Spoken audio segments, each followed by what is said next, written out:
Meeting is now live stream. I can see that. Okay.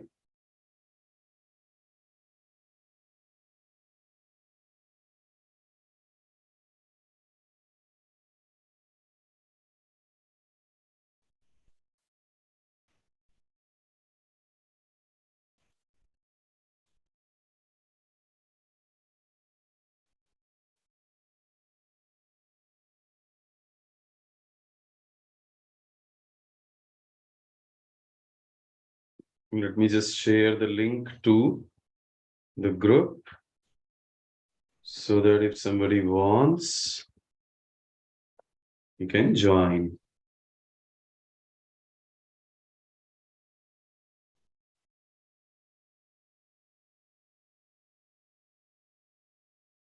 Good evening, good evening, good evening, good evening. Good evening, people. So today I'm very excited because we are going to do something fantastic, something very interesting, something that is very close to my heart. And that, my dear friends, is something that's all about everything in life. Everything that we see, we hear, we observe, we are living in a world of predictions, isn't it? You are preparing for gate because you have a prediction in your mind. So what is the prediction in your mind? That when you are preparing for gate, you will bring a very good rank. And after bringing a good rank, you will be able to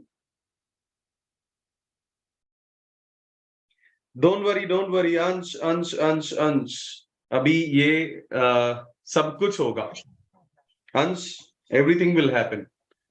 Because at Unmatchable, things were running on little in the planning phase. So just keep patience, dear. Why is this stuck on?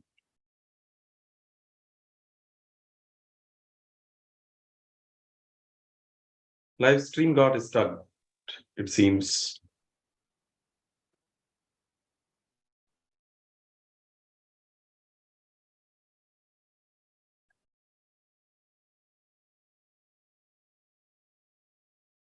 Here it shows live, but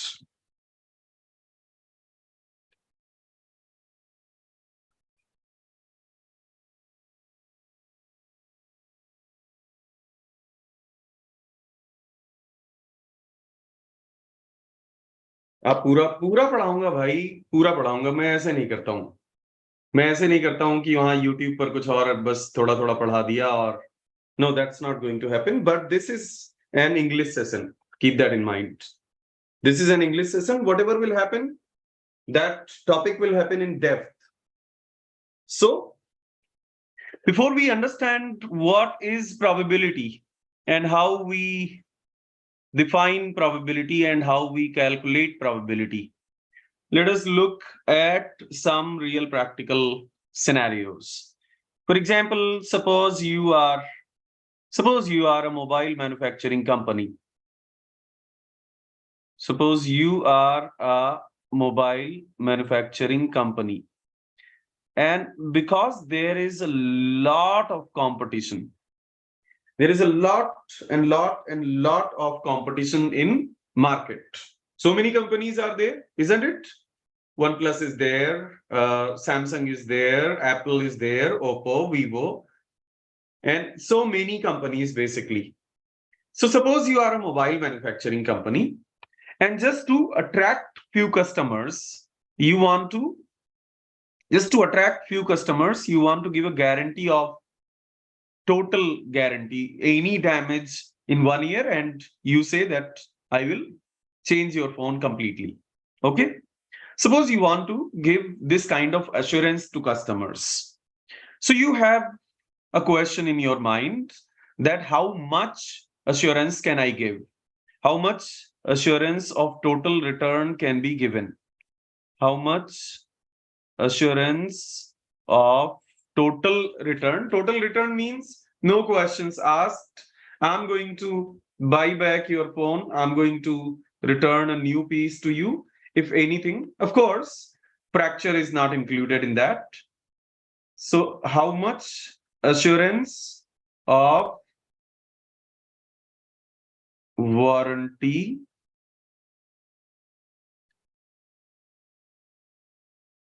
should be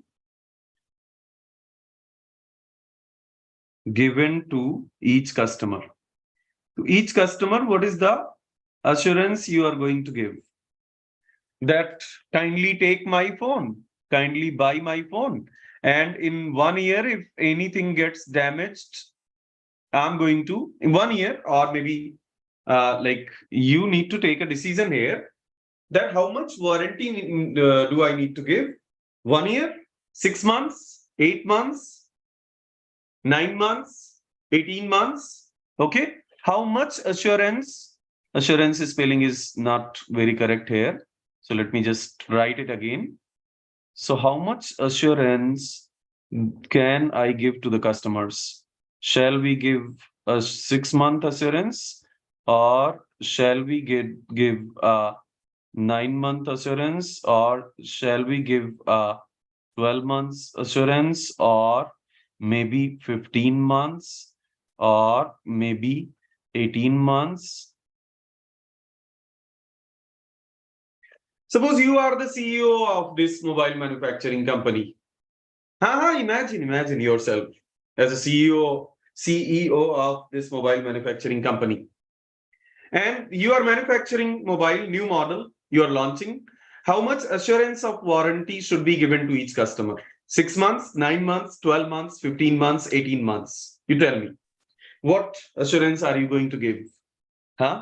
Can you make this decision? The answer is no. Because if you want to attract customers at any cost, you can give 5 years of warranty, but then your company will go bankrupt. And if you give a 3 months of warranty, then customers will not be attracted to buy your model, to buy the mobile model you just launched. So how much assurance are you going to give? Tell me. What is the assurance you are going to give? That actually to take this decision, to finalize this decision, to take this decision, my dear friends, you need to answer another question. To take this decision, you can take this decision, not a problem. But before you can take this decision, you will need to answer something else. To take this decision, company needs to find, or company management needs to find, company needs to answer something else. Company needs to answer something else. What is that something else? So we need to answer something else. What? First of all, we need to find out what are the chances that my phone, my model of mobile phone is actually going to have some serious problem in 12 months, or have some serious problem in 9 months, or have some serious problem in 15 months. If I'm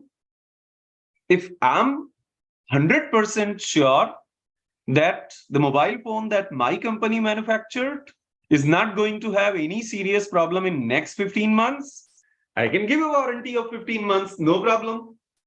If I'm 200% sure that the mobile phone model that my company has made, that mobile phone is not going to have any serious problem in 12 months, then I'm going to give a warranty of 12 months, no problem. I know that anyway, customers will not return the phone. I know once they buy 12 months, phone is not going to develop any serious problem.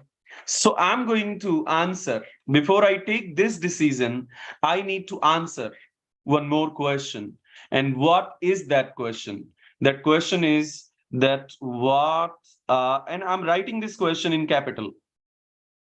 I'm writing this question in capital because this is the real beginning of whatever we are going to study. So I'm going to raise another question. I need to answer something else. What are the chances? What are the chances that phone will develop or phone will encounter some serious problem? Phone will encounter some serious problem. Phone will encounter some serious problem. ध्यान से समझियो. Because I assure you that you are going to enjoy and you are going to live probability in a way that you must never have imagined earlier. Probability is a topic where most of the students remain, in a dilemma, where most of the students always remain scary of the topic. But I assure you that we will not only address the whole topic in an enjoyable manner, but also a very systematic manner.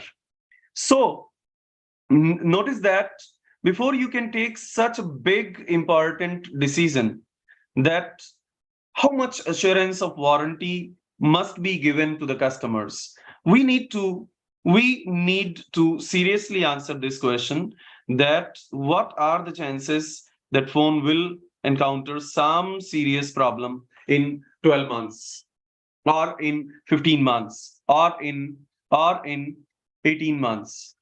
So in 12 months, what are the chances that the phone will develop or encounter some serious problem? And now you do one thing. Now you please highlight this word here. Now you please highlight this word here. What is this word? This word is chances. This word is chances. So now, chance has come into the picture.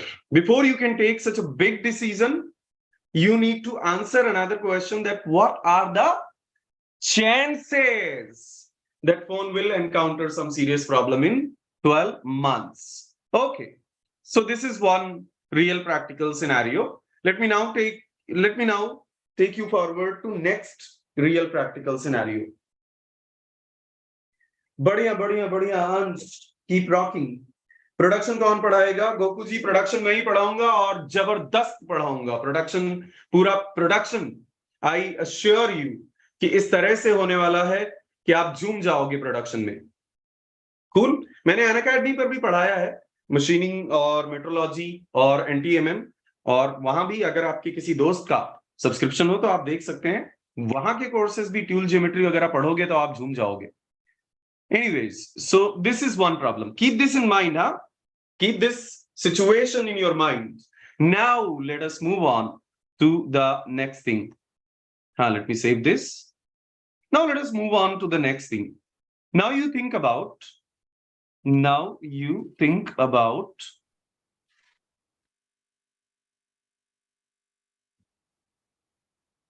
a bearing. I assume that most of you are mechanical engineers, so you know about bearing. Roller bearing, ball bearing, okay? So you know about roller bearing, you know about ball bearing, you know about all these things. And basically you need that bearing for a machine. A machine needs a bearing. A machine needs a bearing to be installed.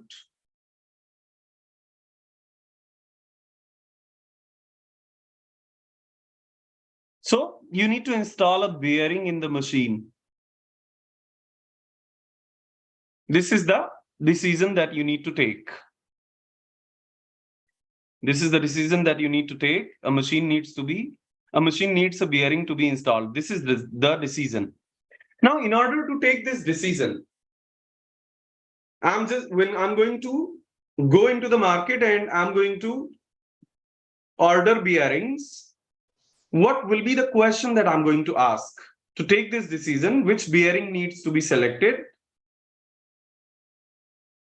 Which bearing needs to be selected?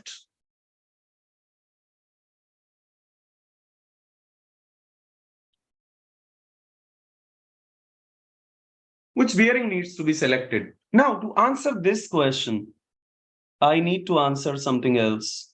Or to take this decision, I need to answer something else.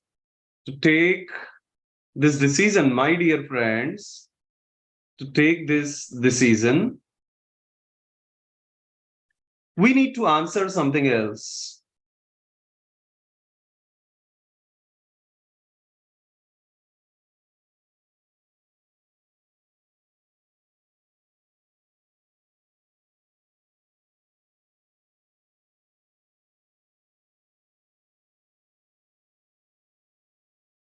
What are the chances that the bearing will survive 1 year?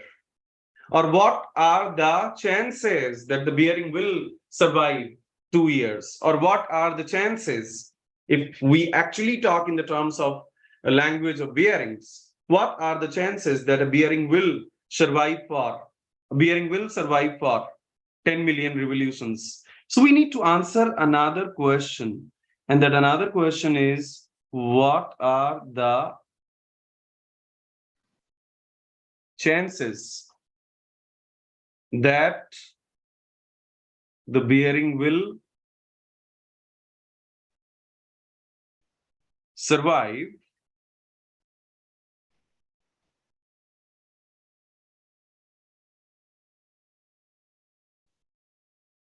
20 million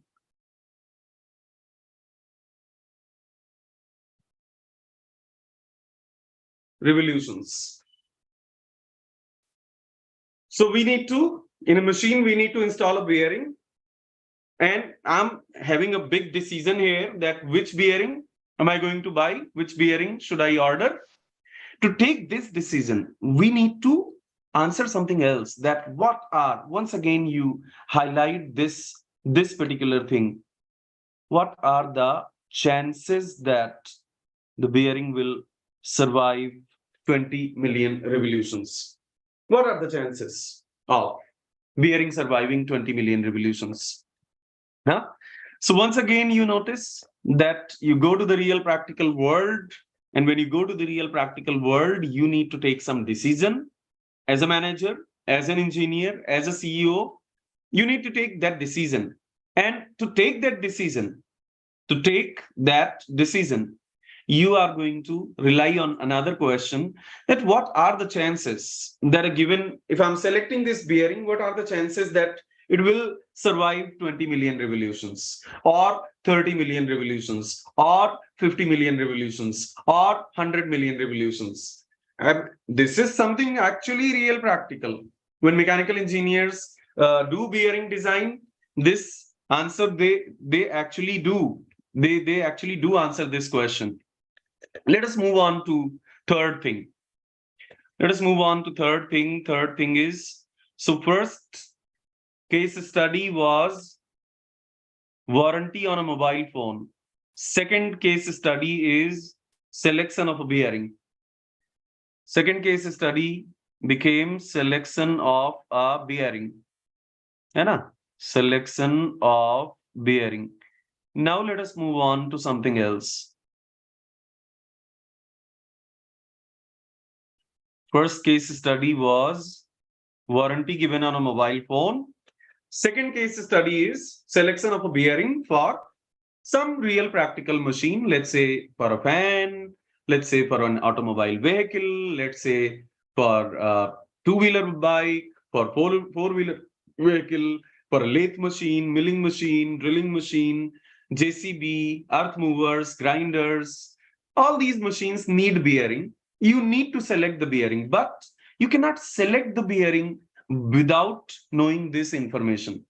So you need to know what are the chances that the bearing is going to survive for certain number of revolutions. Let us move on to the next thing. The next thing, my dear friends, is, let's suppose you are an insurance company. Okay? So you are an insurance company, and third case study is premium of a term plan. I hope all of you know what is a term plan. A term plan is where insurance company is going to say to the insurer that, okay, since your annual income is 10 lakhs, I assure your life for 1 crore rupees. Okay. Now, what should be the premium of that term plan? What should be the premium of that term plan? I hope you understand the decision. The decision to be taken is,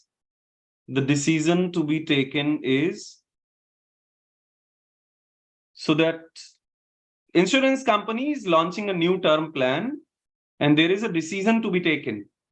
And what is the decision that the company needs to be taken? Company needs to take the decision that what should be the premium of a term plan of 1 crore rupees? What should be the premium of a term plan of 1 crore rupees?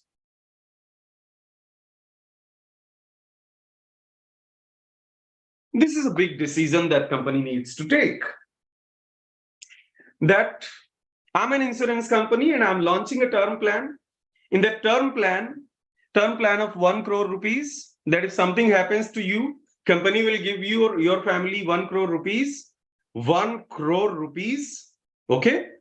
But what should be the premium that must be taken? What should be the premium that is charged on that client, on that insurer? That give me this much, and I assure your family that if something happens to you, then your family is going to get 1 crore rupees. No questions asked. So what should be the premium of a term plan of such 1 crore rupees of insurance assurance? My dear friends, before you can take this decision, before that decision can be taken, we need to answer another question. Before that decision can be taken, we need to answer another question. Before that decision can be taken, we need to answer something else. Dhyan se samajhiyo, and please have patience. I assure you, once again, you are going to have probability done in a manner that you'll never forget in your life. We need to answer something else. We need to answer something else. What something else?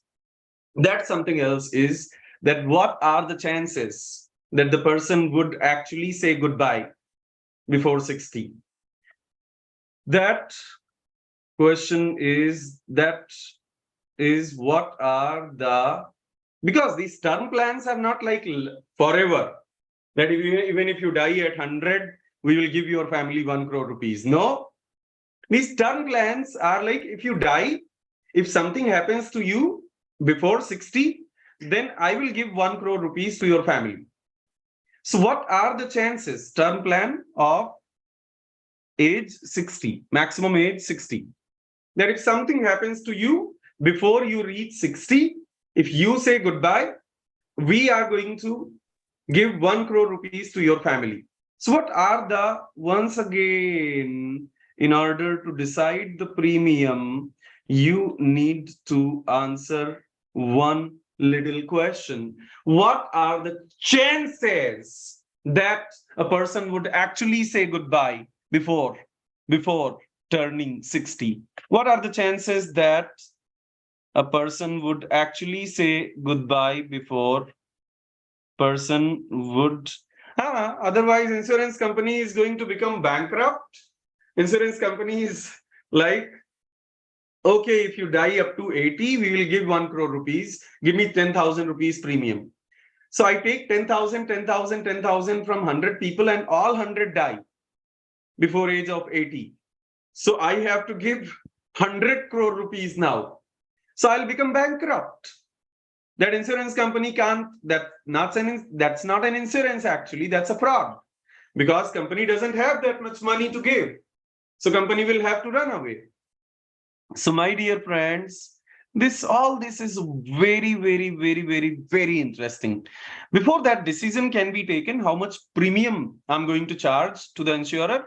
My dear friends, I need to answer one very important question, that what are the chances that a person would say goodbye? What are the chances that a person would say goodbye before turning 60? Before turning 60. Once again, you highlight that one word that we highlighted in previous two case studies. So case study number 1 was that suppose I'm a mobile manufacturing company, how much warranty I can give to my customers. But to take that decision, I needed answer of another question. And that another question was that what are the chances that my phone, the phone that I'm selling, is going to develop some serious problems in 1 year. Second, I was about to select a bearing for my workshop. And to select a bearing for my workshop, I said, which bearing should I select? Which bearing should I buy? Which bearing should I order? Now, which bearing should I order? I need to answer another question, that what are the chances that bearing is going to survive 20 million revolutions? I don't want to replace bearing every month.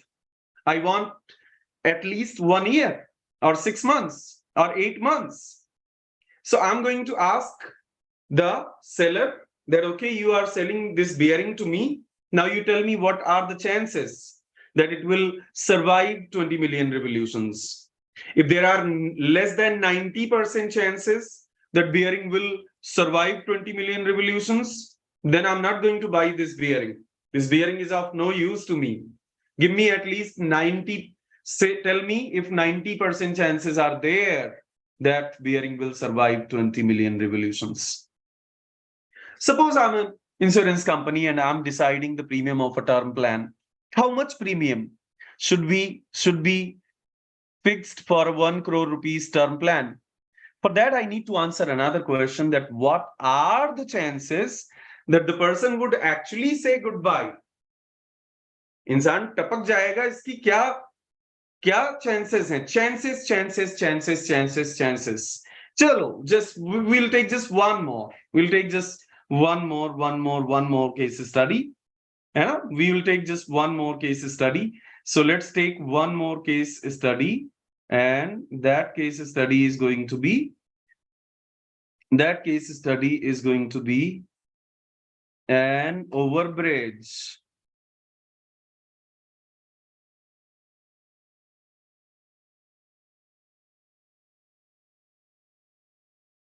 An overbridge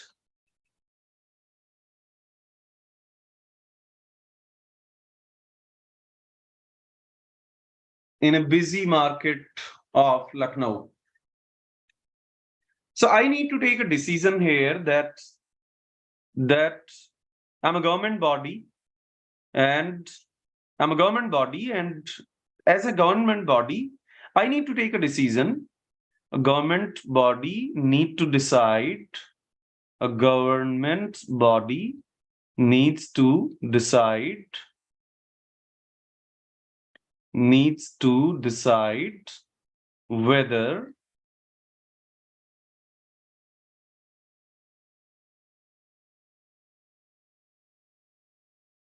an overbridge must be constructed.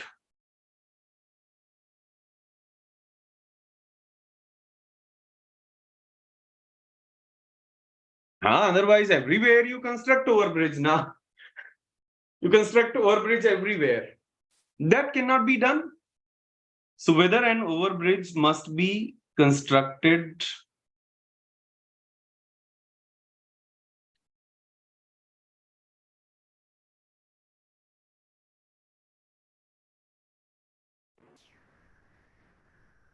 over a busy marketplace in a city.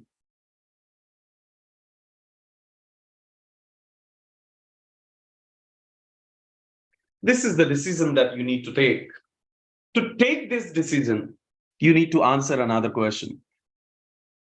To take this decision, you need to answer another question. To take this decision, my dear friends, we need to answer another question. And that another question is, to take this decision, we need to answer something else. We need to answer something else. What we need to answer? We need to answer that what are the chances? What are the chances that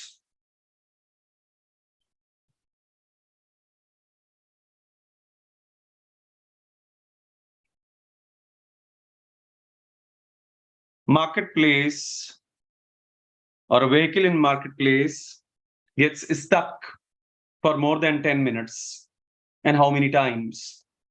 What are the chances that a car in the marketplace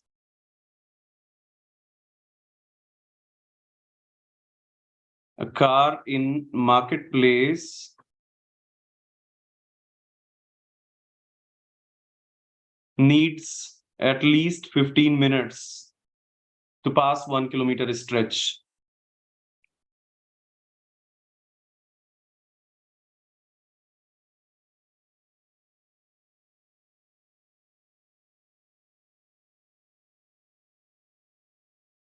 To pass 1 kilometer stretch.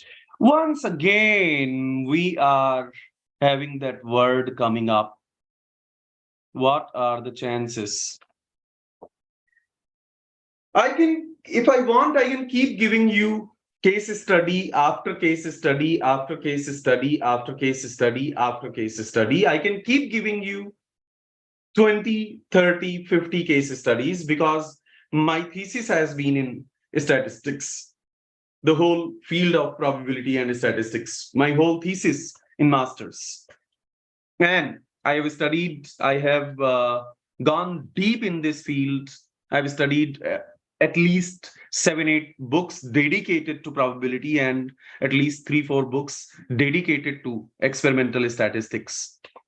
So my dear friends, I can keep giving you case study after case study, but now you understand that what is the point here. The point is that in order to take so many decisions in real practical world, from deciding the warranty of a mobile phone to deciding which bearing needs to be selected, to deciding the premium of a term insurance plan, to deciding whether an overbridge needs to be constructed over a marketplace or not, we need to answer every single time the chances of occurring or non-occurring of something. Whether you need to decide the warranty of a mobile phone, or you need to select a bearing for your workshop, or you need to decide whether an overbridge must be constructed over a marketplace or not, or you need to decide the premium of a term insurance plan. Every single time you face another question, that what are the chances? If your decision is, look here, if your decision is, wait a moment, I'll just maximize myself.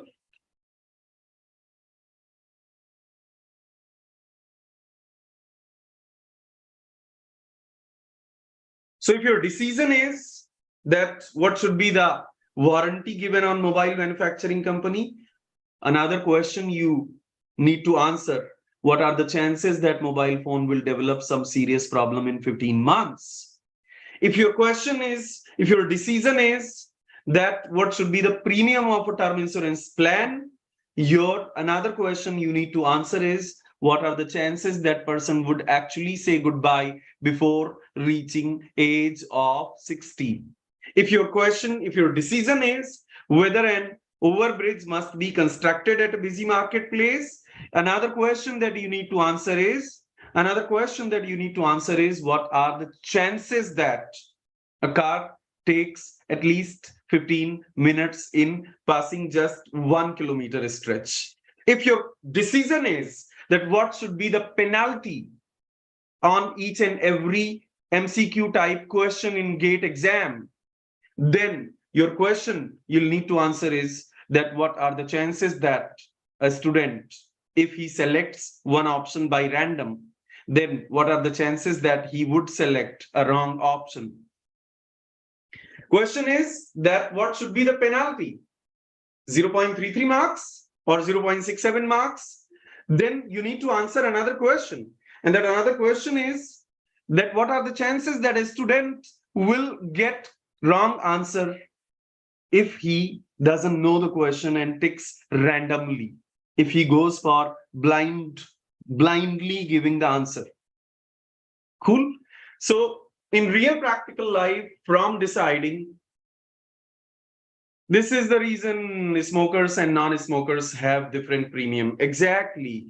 Because they know that this guy is already, getting attracted towards death.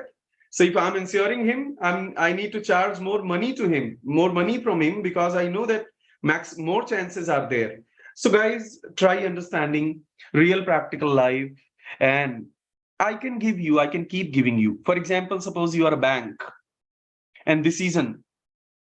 And here is the decision that should I install another ATM machine near this marketplace or near this colony? I need to answer another question, that I have already one ATM machine installed, and what are the chances that a customer is waiting more than 10 minutes at already existing ATM? If a customer is waiting more than 10 minutes at already existing customer, then only I will take a decision of installing another ATM machine nearby. So there are the whole world of real practical life. You need to take certain decisions, and to take those decisions, you need to answer one very crucial question. What are the chances of something to occur? What are the chances that something is going to occur? You need to answer that. My dear friends, this chances thing is called as probability in very simple terms. This chances, probability, chances means probability means chances, chances means probability means chances, chances means probability means chances. So chances means probability and probability means chances. They both are almost the synonym of each other. So now you know that any decision you need to take in real practical life, you need to decide chances of something occurring or something not occurring. Chances of something occurring and something not occurring. Cool. We start this beautiful subject with the very first chapter, that is probability. In the second chapter, we are going to study about probability distributions. And in the third chapter, we are going to study about, in the second chapter, we are going to study about probability distributions. In the third chapter, my dear friends, in the third chapter, we will study about statistics. In the third chapter, we study about statistics. So let us start with probability. After this course, you will understand how selection of bearing is done. After this course, you will understand how an overbridge planning is done. After this course, you will understand how warranty is given on certain products. After this course, you will understand that how quality inspection is done on each and every manufactured product. After this course, you will understand that why gate questions have 1/3 of penalty. Why not 1/4? Why not 1/5? Why not 1/2? After this course, you will understand that why a 2 marks question has penalty of exactly 0.67 marks. Why not 0.7? Why not 0.5? Why not 0.25? And why not 1 mark? If I want to discourage people from doing blind, actually, I'm going to give you penalty of 1 mark. Na?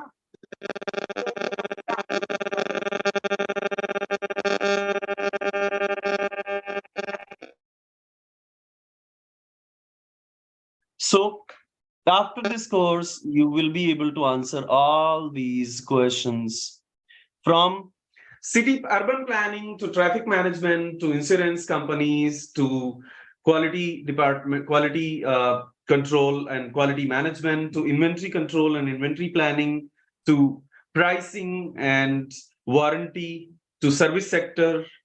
Whole real world economy is real world economy is actually built on only one thing, and that one thing is probability. Without probability, this whole real world economy is going to collapse immediately. My dear friends, in probability, in the very first chapter, we start with the basic terms, and the basic terms that you need to understand in the very first topic, that include number one, that life of a person you are observing. You are an insurance company and you observed life of a person, है ना? You are an insurance company and you observed life of a person. You observed life of a person. So that life of a person, maybe somebody might say goodbye at 42. Maybe somebody might say goodbye at 45. Somebody might say goodbye at 67. Somebody might say goodbye at 37. Somebody might say goodbye at 36. Somebody might say goodbye at 70. Somebody might say. So, is the outcome of this particular observation fixed? No. So in the insurance company example, you will observe the life of people, then only you will be able to answer that what are the chances that somebody will say goodbye before reaching 60. So you will observe the life, and are you going to get one definite answer? No. In the bearing manufacturing, in the bearing selection problem, my dear friends, you observed the survival of bearing. You observed the survival of bearing. And when you observe the survival of bearing, you are going to say that whether the bearing survived 5 million revolutions, or the bearing survived 50 million revolutions, or the bearing survived 50 million revolutions, or the bearing survived 500 million revolutions, or the bearing survived only 0.5 million revolutions, and so on and so forth. Is every bearing going to survive exactly same number of revolutions? And the answer is no. And the answer is no. By the way, this is Mission DDR batch E running with the very first session, probability lesson number 1. Those who are watching it on YouTube, they can avail it totally on www.unmatchable.in. Okay. Survival of bearing was something that doesn't have a fixed outcome. We took an example of insurance company. We took an example of insurance company. Then we took an example of bearing selection. And then we took an example of mobile manufacturing company. In the mobile manufacturing, what I'm going to observe is that after what time the model develops some serious problem. After what time phone encounters serious problem. Phone encounters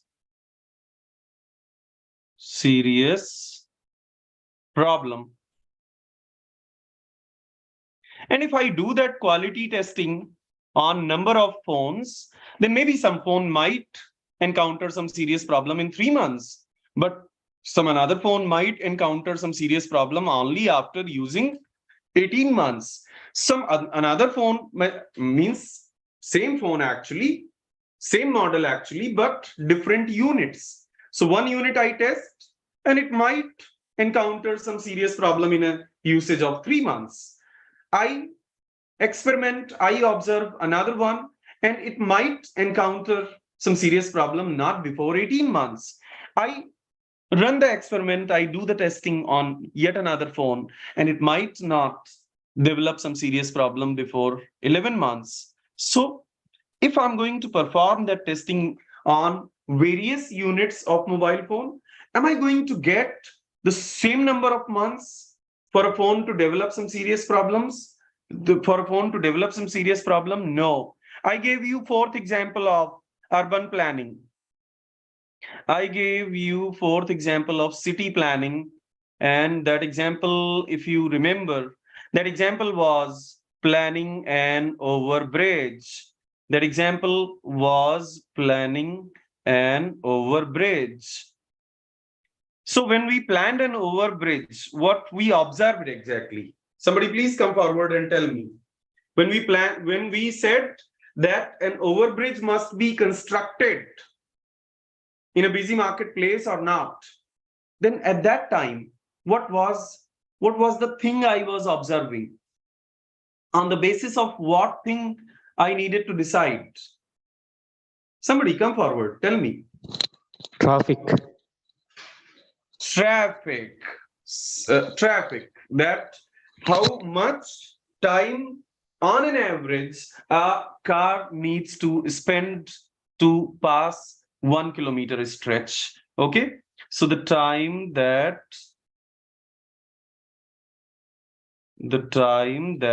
a car takes in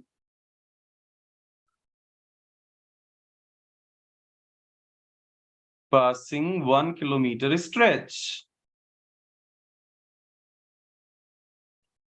And if I observe one car, maybe it's going to pass that 1 kilometer stretch in 4.9 minutes. I observe another car, maybe that car is going to take 11.1 minutes. I observe yet another car, maybe that car is going to take 6.8 minutes. I observe yet another car, maybe that car is going to take 8.2 minutes, and so on and so forth. In case of insurance example, our ultimate decision is what premium my term plan is going to have. Then I need to take a decision. Then I need to find the answer of a question that what are the chances that the person would say goodbye before turning 60 years? And for that, I will go into the field and start observing that at what age people are saying goodbye to each other. That becomes random experiment. To take a decision, I need to find out the chances of something occurring or something not occurring. To take a decision in real practical life, that what should be the term plan insurance premium amount. I need to first decide that what are the chances that somebody would say goodbye before turning 60. And to answer this question, that what are the chances that somebody would say goodbye before turning 60, I'm going to do some experiments. Observe one person, observe second person, observe third person, observe fourth person, observe fifth person, observe sixth person. And since these observations don't have fixed value each and every time, we say they are random experiments because their outcomes are random. Their outcomes are not fixed. To select a bearing, that in market, there are 10 type of bearings available. Which bearing I'm going to use in my lathe machine? Which bearing I'm going to use in my two-wheeler vehicle? Which bearing I'm going to use in my juicer mixer grinder? Which bearing I'm going to use in the compressor of my refrigerator? If I'm a refrigerator manufacturing company. If I'm a refrigerator manufacturing company that has a compressor, and that compressor will need a bearing. So I need to select the bearing. And for that, I needed answering one more thing, that what are the chances that bearing will survive 50 million revolutions. So I take a bearing, start observing one bearing, start observing second bearing, start observing third bearing, start observing fourth bearing. Since every bearing is not going to survive for same number of revolutions, it becomes a random experiment. As a mobile manufacturing company, I needed to take a decision. As a mobile manufacturing company, I needed to take a decision that what should be the warranty that I'm going to offer to my customers. That take this phone and 12 months, anything happens, we will return, we will renew your phone. We'll take your old phone and give you a new one. Not even going to repair. Take your old phone, give you a new one. 12 months complete return, complete exchange warranty. For that, first I need to do the testing of my mobile phone models, that what are the chances that mobile phone would actually develop some serious problems in 12 months. Otherwise, I give them warranty and tomorrow I'm seeing that all the customers returned. That your phone developed some serious problem. Now you give another phone to me. The company will go bankrupt immediately. Now, then we discussed about a fourth case study, urban planning. An overbridge should be constructed at a busy marketplace or not. For example, in Lucknow, there are so many marketplaces. 10 years back, they did not have any overbridge. Today they have that overbridge. Why? Because the government body observed that on an average, a car is taking more than bearable, more than tolerable amount of time. So what are the chances? Before I can take this decision of planning a ring road in Lucknow, I need to observe that what are the chances that a car is taking 15 minutes in completing just 1 kilometer of journey. For that, I need to go into the field, observe that how much a car is actually taking. Maybe if I'm not observing, I'll do it through CCTV. But I will observe. And since each car is not going to take same amount of time in completing 1 kilometer stretch, it becomes a random experiment. My dear friends, random experiment is something that doesn't have a fixed value, that doesn't have a fixed value as output. My dear friends, random experiment is an observation. Random experiment is an experiment that doesn't have fixed output value.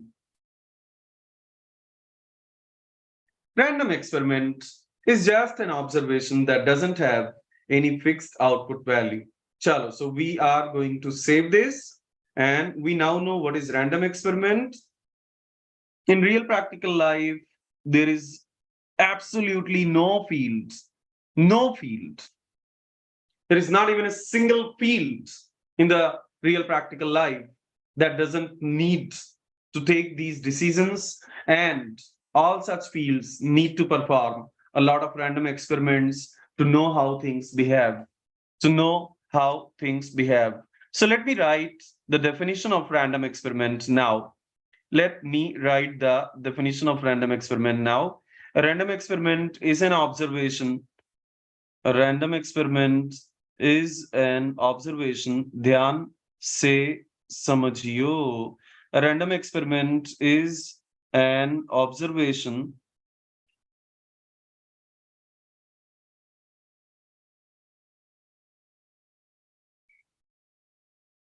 that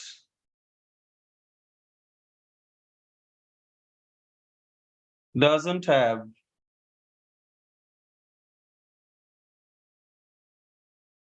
fixed output.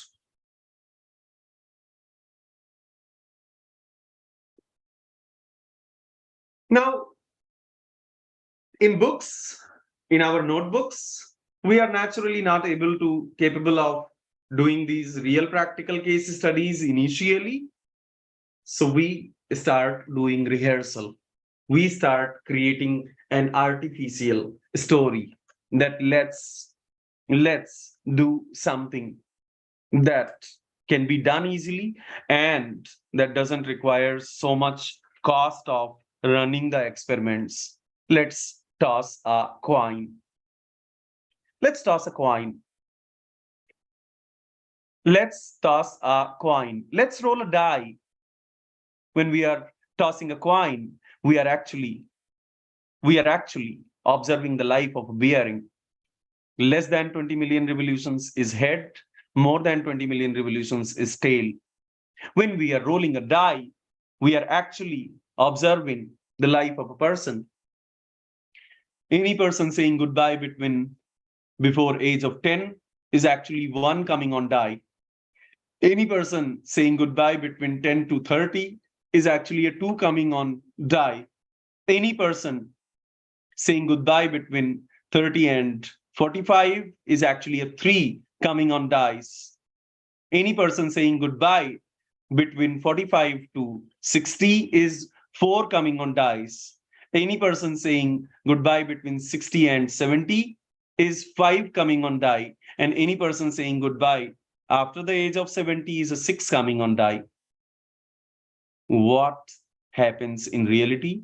That an insurance company wants to run these experiments on real people. That what is the age at which that person will say goodbye. But what we do in our classroom, we do the tossing of a coin. In our classroom, we roll a die. In our classroom, we draw a ball from the bag. So do we study probability and probability distributions and statistics so that tomorrow we become a gambler? Tomorrow we actually go to some gambling place, some nightclub or something, some casino or something, and start doing some gambling? No, that's not the purpose. But we roll a die.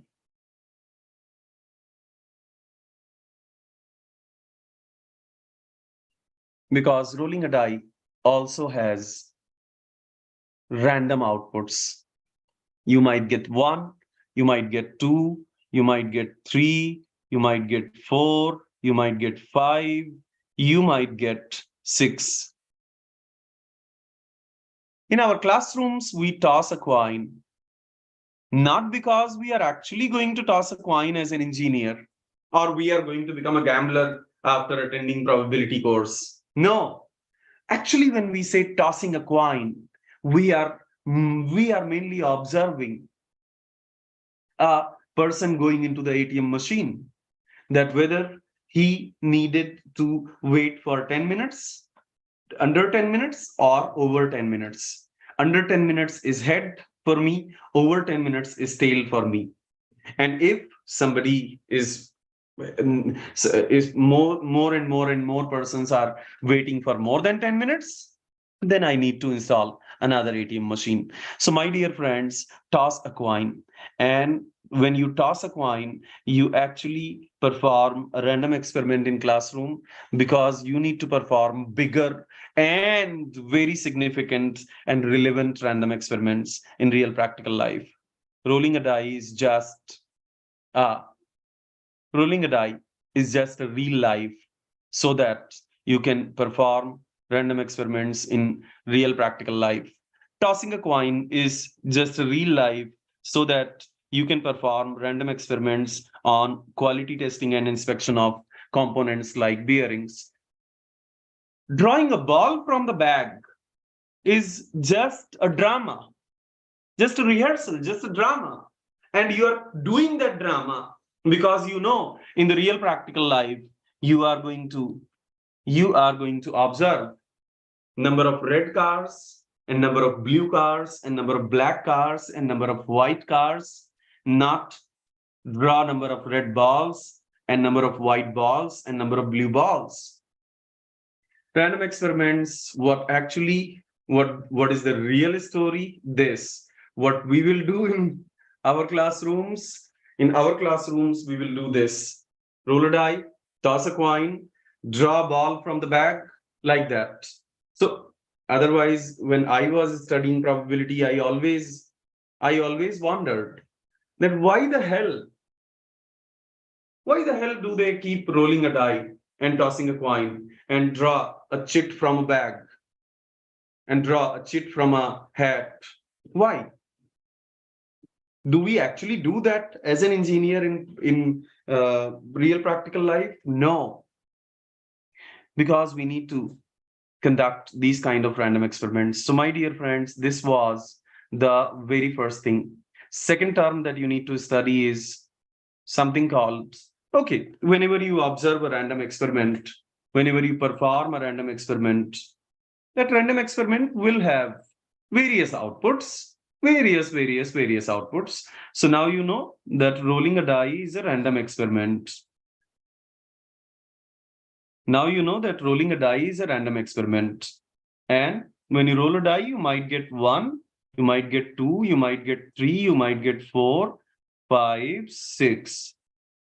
Now you know that tossing a coin is a random experiment.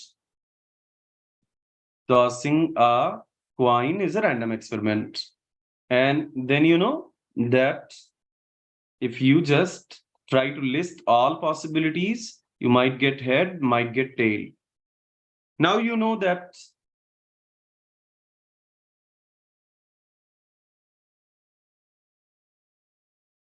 drawing a ball from the bag is a random experiment.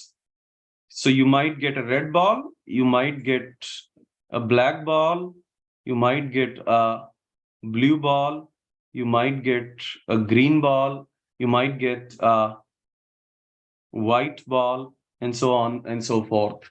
You now know that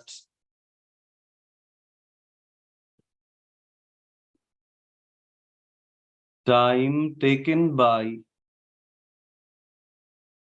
a car is a random experiment.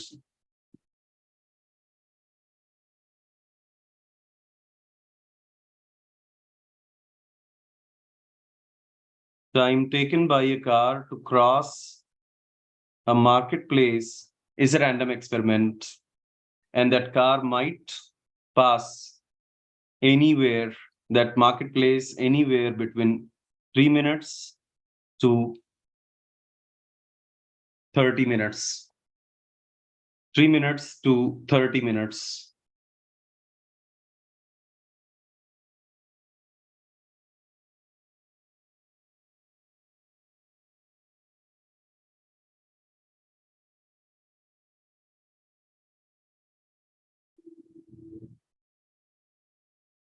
You now know that observing the life of a bearing is a random experiment, and that bearing might survive for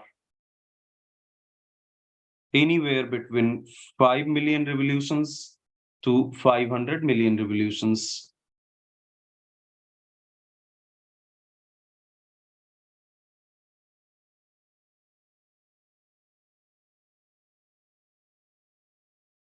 My dear friends, whenever we perform a random experiment,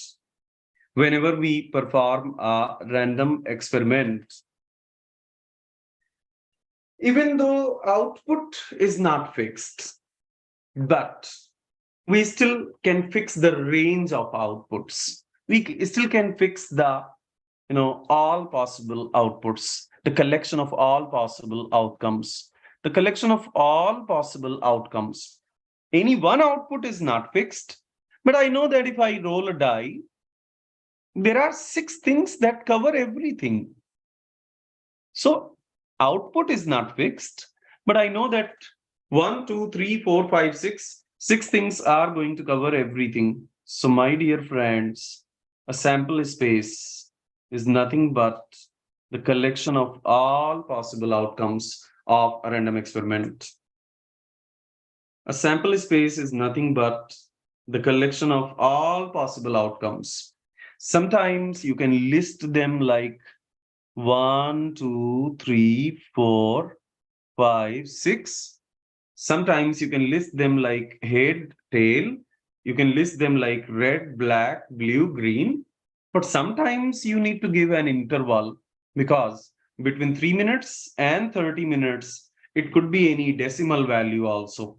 It could be 5.5 minutes. It could be 6.21 minutes. It could be 7.13 minutes. It could be 8.91 minutes. It could be 9.01 minutes. It could be 4.129 minutes. So there is a finite sample space, and then there are infinite sample spaces. A sample space is a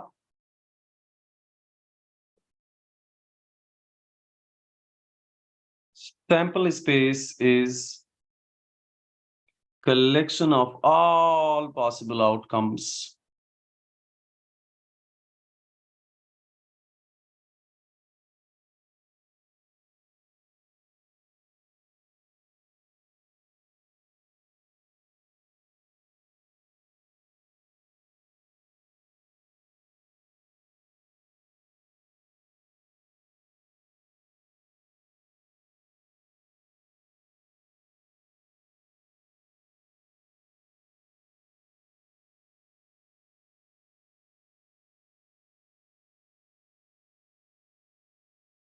A sample space is a collection of all possible outcomes of a random experiment. So now you understand what a random experiment is, then you understand what a sample space is. Are we usually interested in the whole sample space? Are we usually interested in the whole sample space? Are we usually interested in the whole sample space? Are we usually interested in entire sample space? No. I say that I don't want the data of all cars. You observed all cars? Good. Now give me only those number of cars which spent more than 15 minutes in crossing that marketplace. In crossing that marketplace, give me the data of only those vehicles which spent more than 15 minutes. Because on the basis of those vehicles, I will decide whether an overbridge should be constructed or not. You tested the life of a particular type of bearing, and some of them lasted only 5 million revolutions, while some of them survived 500 million revolutions. Am I interested in all the bearings? No, I'm going to say, give me the data of only those bearings which survived at least 200 million revolutions, because on the basis of that data, I will decide whether this bearing is suitable for my purpose or not. I conducted the live testing of number of bearings, and some of them died just after 5 million revolutions, while some of them survived 500 million revolutions. Am I interested in all those bearings? No. To the experimenter, I'm going to say, hello, Changu, either Changu, listen. How many bearings survived? Give me the data of only those bearings which survived 200 million revolutions. Because on the basis of that data, I will decide that whether this bearing is finalized for my machine or not. Cool. I'm usually not interested in the whole sample space. I'm usually for taking real practical decision. We are usually interested only in a part of the sample space that we are usually interested in only the part of sample space that tell me only those cars or give me the data of only those cars which are taking more than 15 minutes to cross the marketplace. I'm getting the collection of all possible outcomes, but I'm going to I'm going to ask that no, I don't want whole data. Give me only the data of those bearings which survived 200 million revolutions. Which survived 200 million revolutions. Such a part of sample space, or maybe a bearing is going to return 1, 2, 3, 4, 5, 6. But maybe, first of all, let me save this.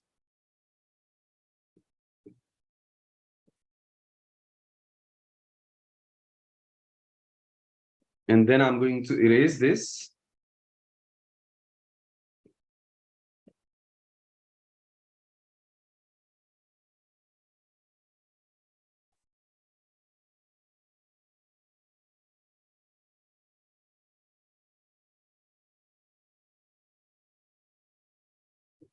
Okay, no problem.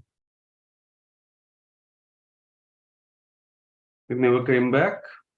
So I'm going to erase this. So I was telling you that, okay, I'm getting 1, 2, 3, 4, 5, 6, but I might be interested only in getting even number. 2, 4, 6.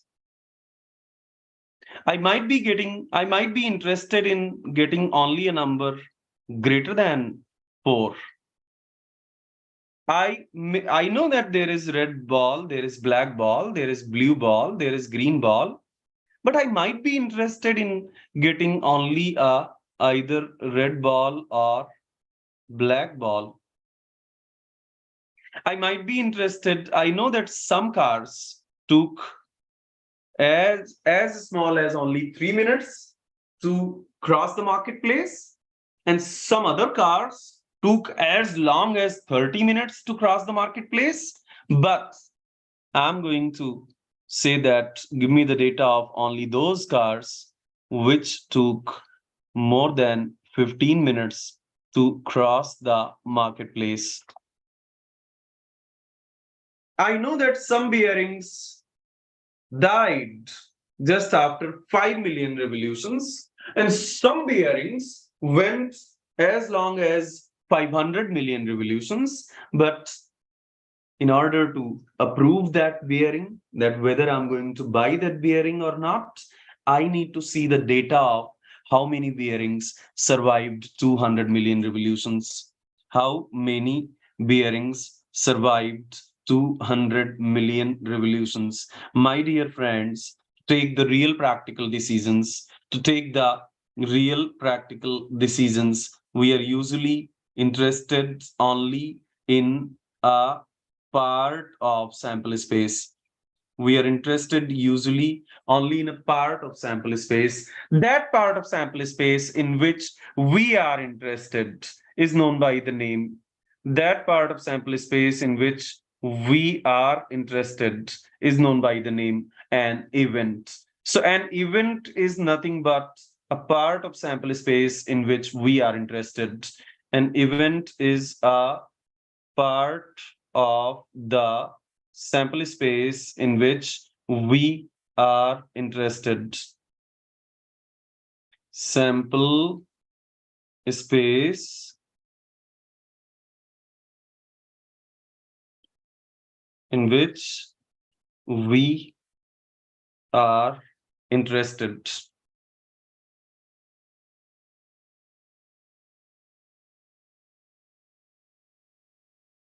So now I know you understand. Now I hope you understand that what is a random experiment and What is a sample space? And finally, what is an event? It would be such an interesting journey to continue, but unfortunately, it would be such an interesting journey to continue. Believe me, if we continue this journey, it would be such an interesting journey to continue. But unfortunately, we need to halt this journey right here. And yes. We need to halt this journey right here, and we need to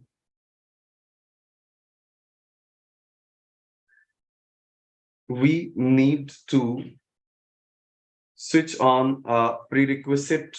We are not going to stop the class. Don't worry. I'm not saying this to stop the class. I'm saying that we just need to.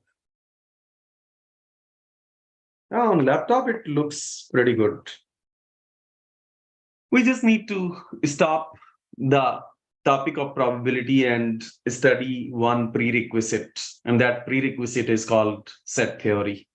Before we go ahead and discuss anything about probability, we need to start understanding one big prerequisite, and that prerequisite is known by the name set theory. So my dear friends, in the very first topic of probability, in the very first topic of first chapter, we understood about three basic terms. We understood about three basic terms in the theory of probability, and these basic terms are: number one, what is a random experiment? Number one, what is a random experiment? Number two, what is a sample space? What is a sample space? And number two, what is a sample space? And number three, what is an event? Now, before we can continue the journey of probability again, we are going to study about a prerequisite. And that prerequisite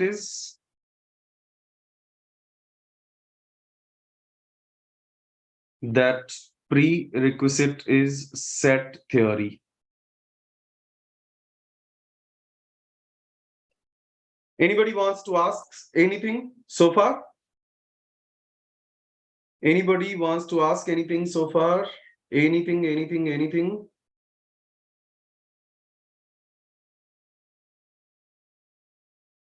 No. So there is a prerequisite, and we need to understand that prerequisite. Let's go ahead and understand that prerequisite. Set theory, before understanding deep analysis of probability, this is a prerequisite. What is a set? A set is nothing but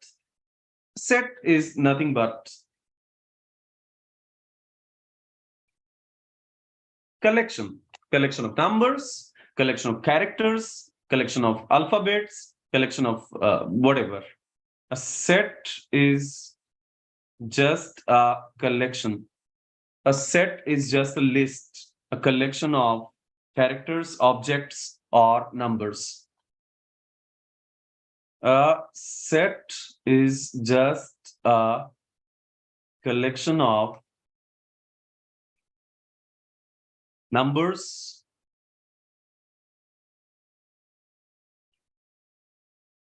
a set is a collection of characters,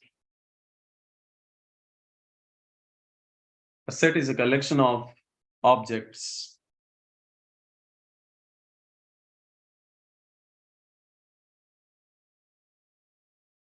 Okay. For example, this is a set. 1, 2, 3, 4, 5, 6. This is another set. This is yet another set. Marks obtained by 6 students in a class. in mathematics test. 90, 93, 83, 85, 71, and 24. Marks obtained by 6 students in a class test of mathematics. This is just another example of set. And then sets can sometimes, you can have a set that is not finite. And if a set is not finite, we represent it like this. The dia of the screw is such that dia is a real number. Dia is a real number. Dia of a screw is such that dia is a real number anywhere between 11.95 mm, 11.95 mm to 12.06 mm. Now, this is also a set. This is also a set. But unfortunately, like previous two sets, we cannot list number of things because there are infinite numbers ranging from 11.95 mm to 12.06 mm. Between 11.95 mm to 12.06 mm, there are infinite numbers available. So it becomes an infinite set. Okay. And then, I mean, you can keep on listing number of things. For example, this is the set of vowels from English alphabet. A, E, I, O, U. Cool. So set is a collection of numbers, characters, or objects. A set is a collection of numbers, characters, or objects. Okay, that's a set. That's what you call by the name set. Now, once you understand set, you will have to understand something called universal set. Something called universal set. A universal set is basically the collection of all possibilities in one given context. In one given context, a universal set is the collection of all possibilities. A universal set is the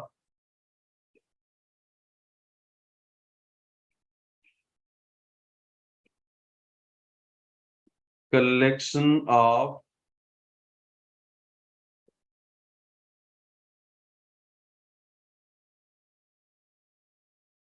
all possibilities. From the point of view of probability theory that we studied in first topic, you tell me.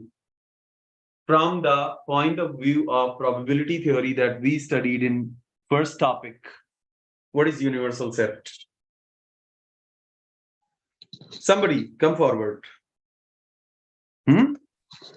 Real numbers, Sample sir. space, sir. Sample space. Who answered this?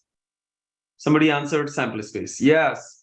So from the point of view of probability theory, we said sample space is a collection of all possible outcomes of a random experiment.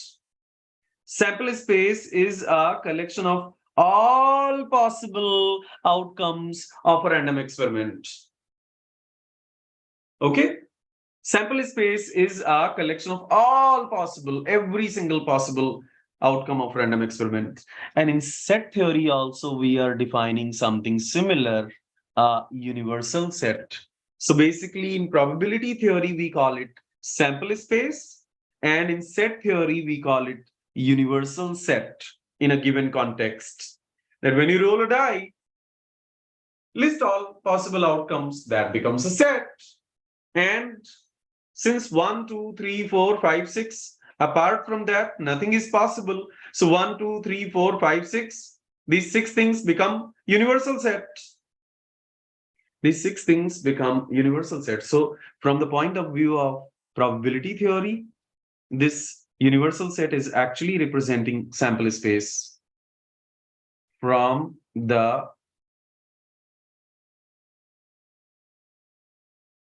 point of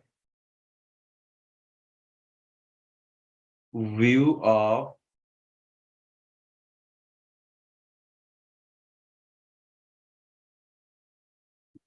probability theory.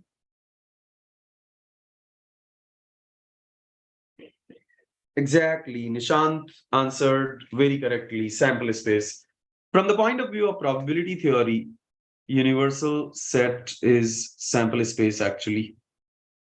Universal set he sample space है.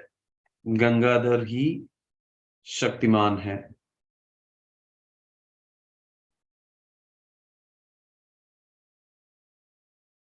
It would be fun getting back to probability theory, and I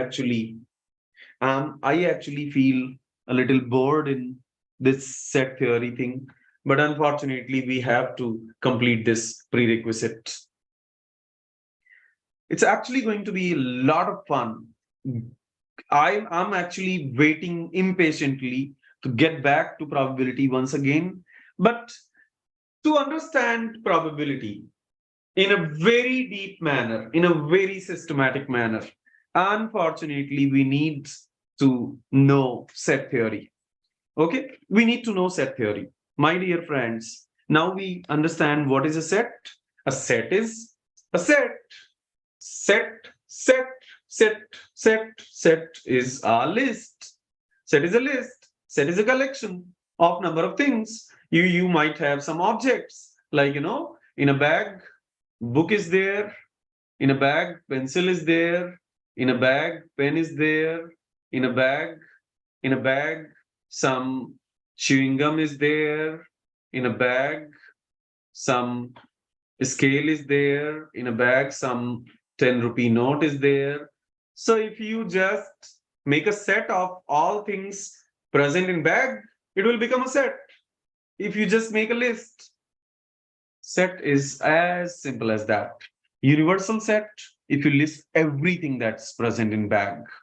From the point of view of probability theory, if you draw one random thing from bag, it is a random experiment. And if you list all possible things that you can draw from bag, whether it is a notebook, or it is a pencil, or it is a pen, or it is a geometry box, or it is a chewing gum, or it is a water bottle, that all possibilities of that random experiment, that becomes sample space. So set theory is actually very much helping the probability. Set theory is actually very much associated with the probability. But I want to give a clarification here that set theory is a separate theory. You might use it in probability, might not use it in probability. It's a separate thing. It just finds use in probability. That's it. It finds its use in probability. My dear friends, now we go ahead and continue our second topic.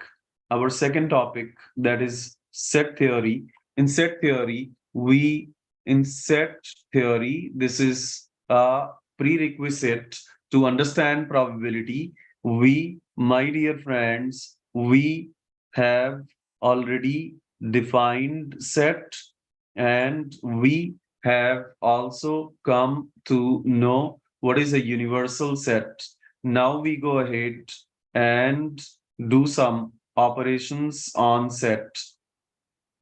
Now we go ahead and do some operations on set. The very first operation is that suppose you have the random experiment. We will keep talking in the language of probability theory. So in the probability theory, you have random experiment. What is random experiment? Random experiment is an observation whose outcome is not fixed. And then that random experiment is always going to have a sample space. That random experiment will always have a sample space, which is collection of all possible outcomes. And then we are not interested in whole sample space, but only in one part of sample space. I repeat once again, from the point of view of probability, we define three things in the very first topic, that we have random experiment, we have sample space, and then we have event. We have random experiment, we have sample space, and then we have event. ध्यान से समझियो. So random experiment क्या है? What is random experiment? Random experiment is rolling a die. Random experiment is rolling a die. So if I roll a die, what is the sample space? The sample space is 1, 2, 3, 4, 5, 6. 1, 2, 3, 4, 5, 6. I can define an event here, getting an even number. Suppose I'm interested only in getting an odd number. Suppose I'm interested in getting only an odd number. So that becomes my event. What outcomes are favorable to me? What outcomes are favorable to me? The outcomes that are favorable to me are 1, 3, and 5. So these become events. Okay. Now, my dear friends, from the point of view of set theory, this is universal space. From the point of view of set theory, this is universal space 1, 2, 3, 4, 5, 6. From the point of view of probability, event random experiment is roll a die, outcome is not fixed. So it is a random experiment. You will get random outcome. Then you have sample space 1, 2, 3, 4, 5, 6. An event is getting an odd number 1, 3, 5. All right, my dear friends, from the point of view of set theory, this 1, 2, 3, 4, 5, 6 is called universal set, and this is called just a subset of universal set. This is called just a subset of universal set. Then everything that does not satisfy this subset is called the complement of this subset. Everything that does not satisfy this subset is called as complement of this set. Everything excluding the set of our interests, that is called complement. Everything in universal set, everything present in universal set, excluding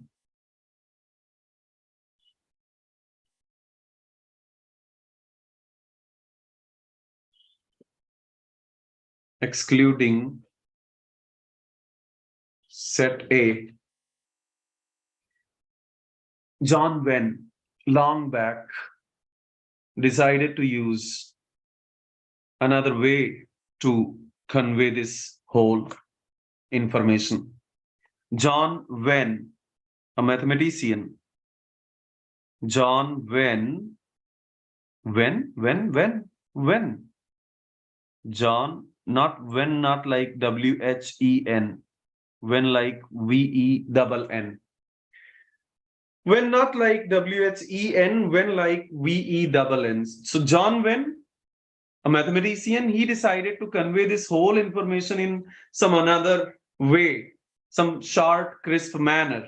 He said that why are you making it complicated? Let's define all this in a very simple manner, that we have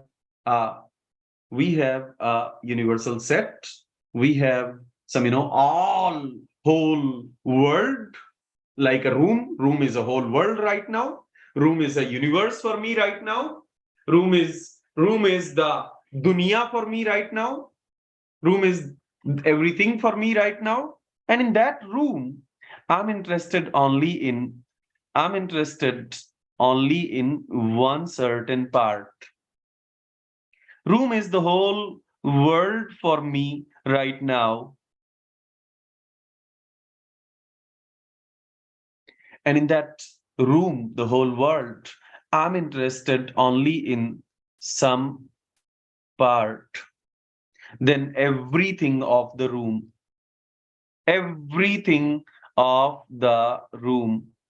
apart from this A is called as complement of A. Everything in the room that is present apart from this A is called as complement of A. In set theory, complement is going to be a big thing, very important thing. We'll need it a lot while doing many problems of probability. We will need this complement thing a lot actually. So keep this in mind. Keep this in mind that complement is something that you need to understand properly. This green area is representing the complement. So complement is everything that is not a part of your set. This is called complement. Complement is represented either as A power C or as A bar. We call it complement of A. If you have understood complement, we will go ahead to the next operation. I hope you understood complement. John Venn introduced this diagrammatic way, and this diagrammatic way is called as Venn diagram. John Venn was responsible for introducing this diagrammatic way, and this diagrammatic way is known as Venn diagram. If you are done, we will go ahead to the next operation. The next operation, my dear friends, so we are on set theory, and in set theory, we are understanding operations. We are on set theory and we are understanding operations. In operations, we have understood.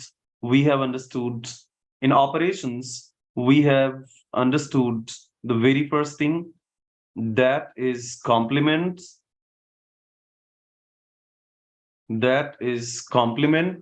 And after understanding complement, now let us understand the second thing. That suppose there is a universal set. And let's take the example of die only. So in case of die, what is the universal set? Universal set is 1, 2, 3, 4, 5, 6. Now in language of set theory, we call it universal set. In the language of set theory, we call it universal set. And in the language of probability, we call it sample space.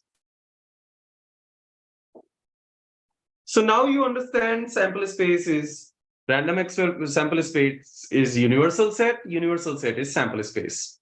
When you perform any random experiment, you list all possible outcomes. That becomes sample space.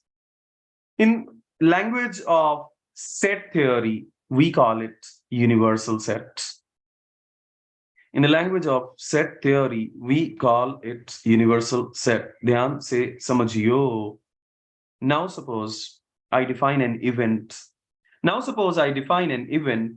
One event I'm defining. Event A, I'm defining getting an odd number. Event A, I'm defining getting an odd number. Okay. And getting an odd number, if I list all entries that satisfy this event, you understand what is event? Event is only some part of the sample space in which I'm interested. Event is that part of the sample space in which I'm interested. So getting an odd number is 1, 3, or 5. 1 is there, 3 is there, and 5 is there. 1 is there, 3 is there, and 5 is there. Dhyan se samajhiyo. But I can also define another event.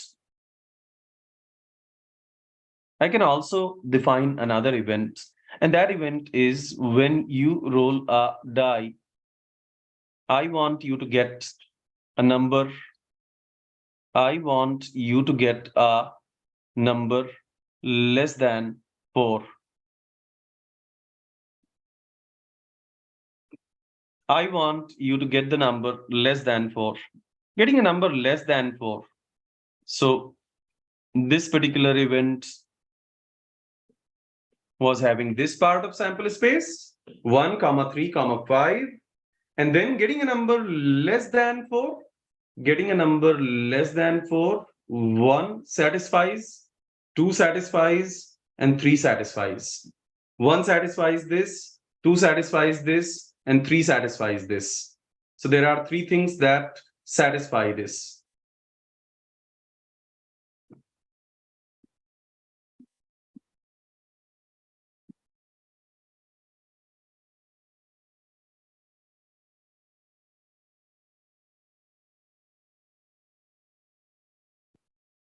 Now, notice that if I get 1, then event A is also satisfied and event B is also satisfied. Notice that if I get 3, then event A is also satisfied and event B is also satisfied. Notice that if I get 1, my dear friends, event A is also satisfied. And if I get 3, event A and event B both are satisfied. Event A is also satisfied and event B is also satisfied. My dear friends, the collection of only and only and only and only and only those elements that satisfy both A and B is known as intersection of the set A and B. Is known as intersection of the set A and B. My dear friends, that's denoted as like this, and we read it as A intersection B. We read it as A intersection B. We read it like A intersection B. So we represent it in symbol form like this, A, and then inverted U, and then we write B, and we read it like A intersection B. How do we define it? A intersection B. A intersection B is the collection of all such elements such that that element belongs to A also, and that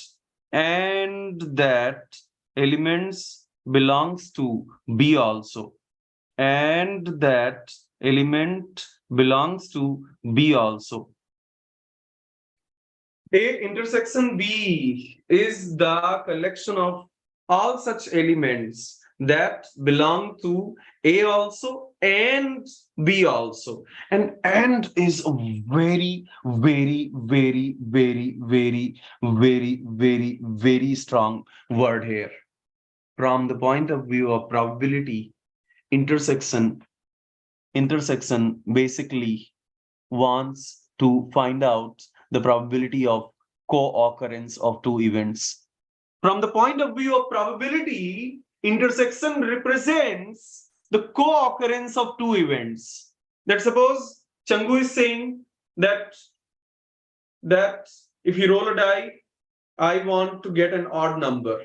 Mangu is saying that if a die is rolled, then I want a number less than 4. Then there are certain ways in which the event defined by Changu will also come true, and the event defined by Mangu will also come true. And this and is a very, very, very, very, very, very, very strong word here. Keep this in mind that intersection will mean and will mean intersection. Intersection will mean and will mean intersection. No, I'm not kidding. Such me. This is something you'd please keep in mind, that whenever you think about intersection, then you please think about and And whenever you think about and, then you think about intersection. From the point of view of probability, what is this intersection operation is representing? From the point of view of probability, my dear friends, from point of view of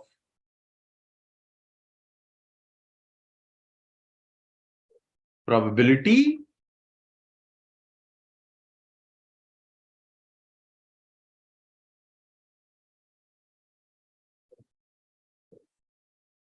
intersection of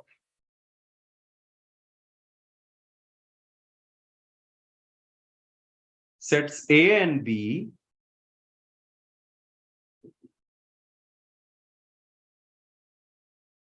represents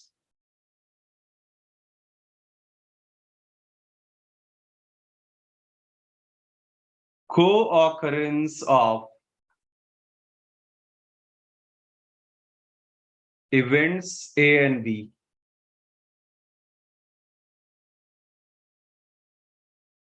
So, as a second operation, we studied about a very important operation called intersection. Now, we need to represent this symbolically. We need to represent this graphically. So let us go ahead and represent this graphically. What do we mean? So this is universal set. You already know this is called Venn diagram. And in the universal set, you can define any event. You can define your event in multiple possible ways. This is event A, and then you can define event B. But they can be satisfied simultaneously.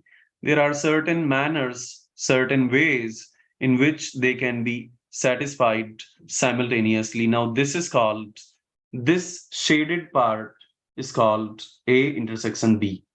This shaded part, my dear friends, is known as A intersection B. Cool. So today we call it a day. At this point, tomorrow we will not only wind up set theory, but also enter into the probability. Because set theory, we just need to understand 2-3 more operations, and then we are extremely good to enter into the probability and build the theory of probability brick by brick in a very neat and systematic manner. This was a very introductory session in which let us very quickly recapitulate whatever we have studied. Today we have studied number one, that what is a random experiment? A random experiment is an observation in the topic basic terms. In the topic basic terms, we defined the very first term, random experiment. What is a random experiment? A random experiment is something, an observation, an experiment whose outcome is not fixed. Anything whose outcome is not fixed is called as a random experiment.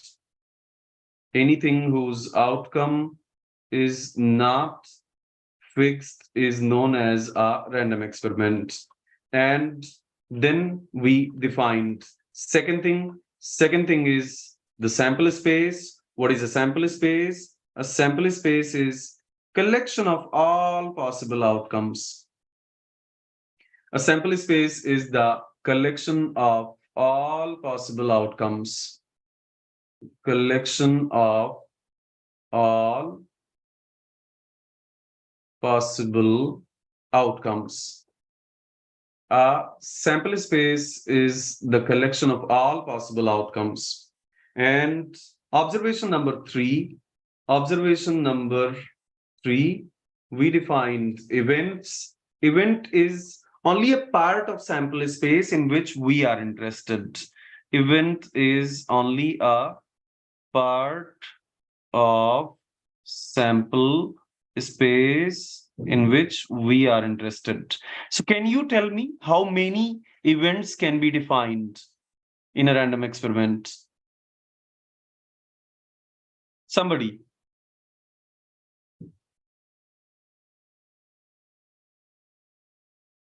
In a random experiment, how many events can be defined?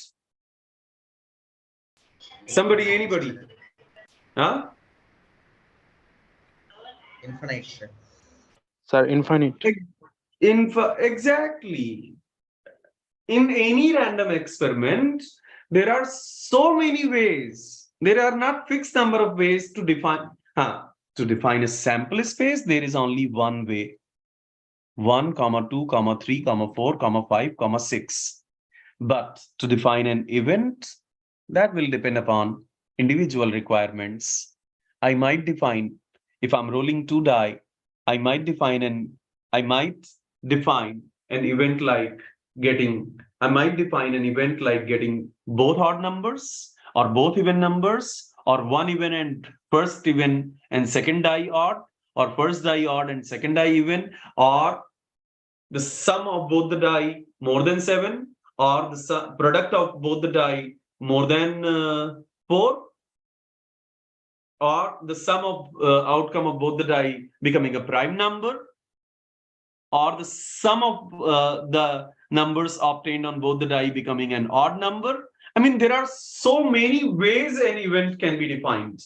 Event can be defined in so many possible ways. Then we halted. We gave a pause to our probability theory, and we started building one prerequisite. That prerequisite is set theory. That prerequisite is set theory. My dear friends, in the set theory, we have today studied only 2 things. One, the complement. What is the complement? Complement of a set is universal minus that set. And second thing, intersection of 2 sets. What is the intersection of 2 sets? Intersection of 2 sets is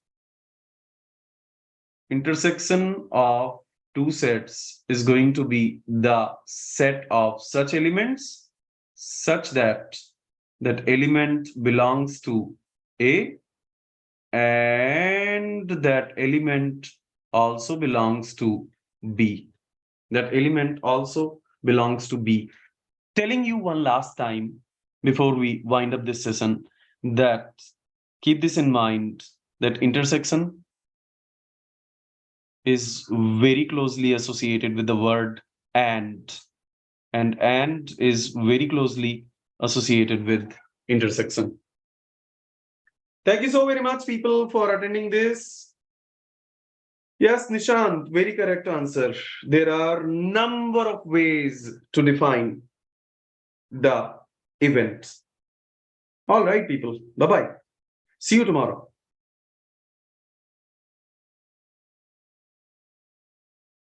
Thank you, sir. Welcome, people. Bye.